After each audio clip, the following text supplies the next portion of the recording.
is frosting like a cloud. Our recipe is very light and fluffy without being too sweet. And we're flavoring this one with white chocolate, which can be quite finicky because of its fat content, and it likes to go in last. Hey, have you seen Captain Bread Hook?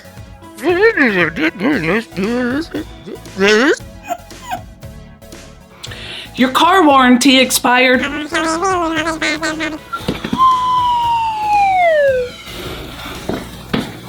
Welcome to my Luna kitchen. We're all out of white chocolate. I think Marina knows where there's 4 ounces. I'll go ask her.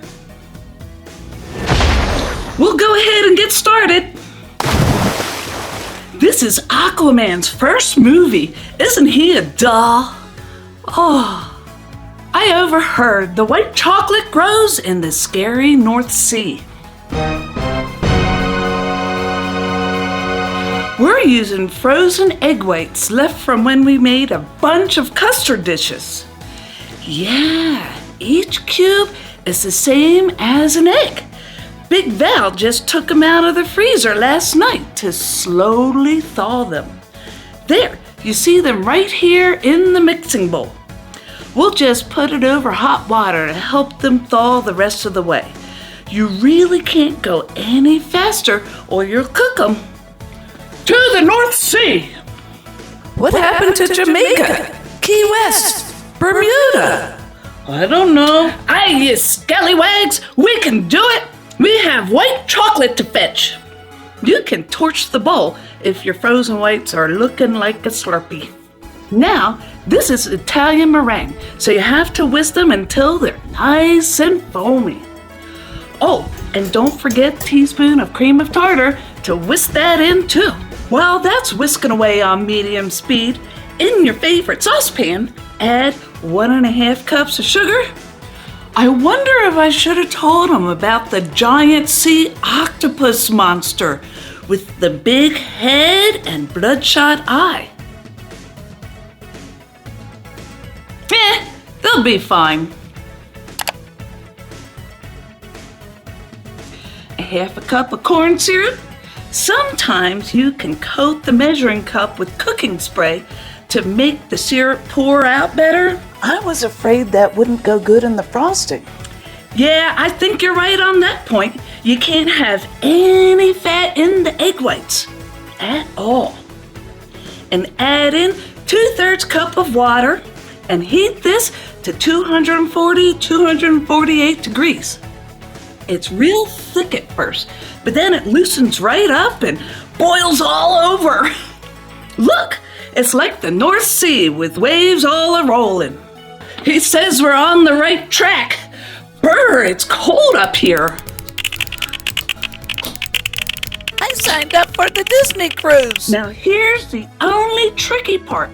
Drizzle in a steady stream of the sugar mixture into the foamy whites.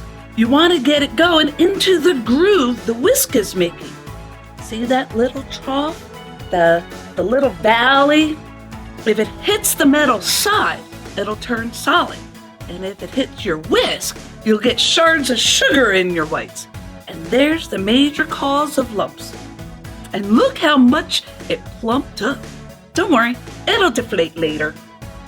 Now, whisk to stiff peaks. It takes about 10 minutes. And it'll help it cool down too.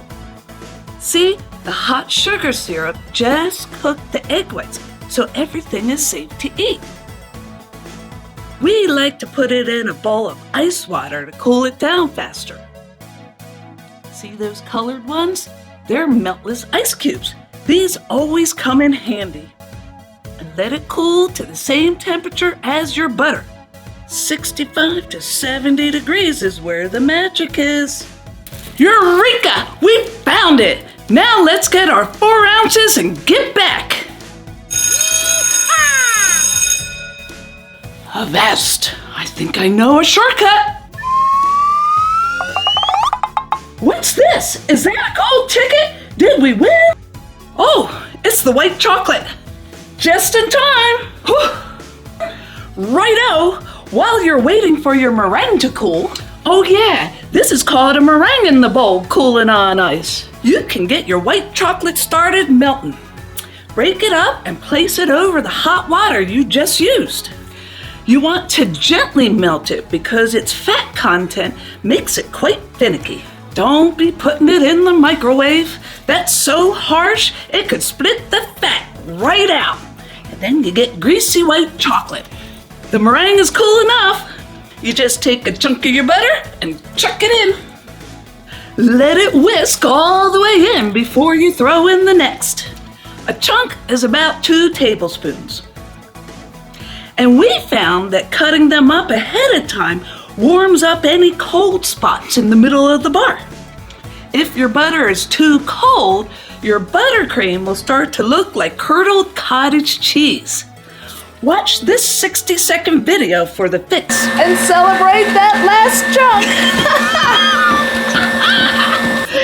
Now add in your melted chocolate. I had to warm it back up, it got cold. Really? Yeah, I just put it over the pan of water for a few minutes. I think we need some vanilla extract. Let's taste it.